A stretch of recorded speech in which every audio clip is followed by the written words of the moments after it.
يابا راح نسوي لكم شوربه افطار من هاي الدرجه اولى، تعالوا. اذا اضرب لك الكاميرا بالهاي شو تسوي؟ كاميرتي؟ خلاص خليها. مستعدين؟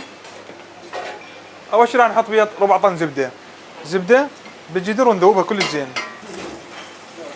اريد الزبده مالتي تتحمص شويه، يصير بيها نكهه مكسرات براون. شويه ثوم حطه بالزبده. شوربه افطر، طن افطر، حطه بالزبده، نقلب. معاها راح اخلي ماجي بحيث اخليه ينحمس ينطبخ، ونحمسه كلش زين. شويه زعتر حطه وياهم ونحمسهم كلهم سويه.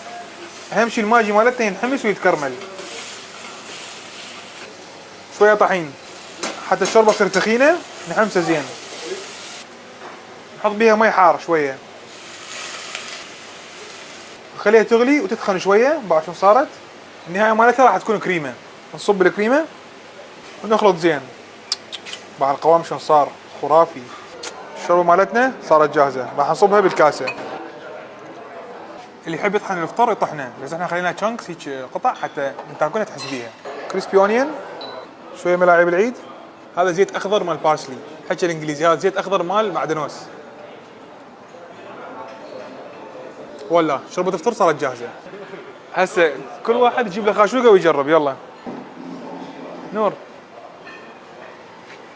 كل زين. كل زين.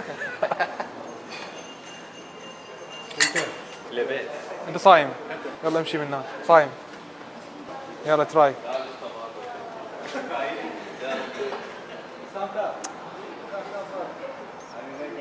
Good? Yeah. Bye bye.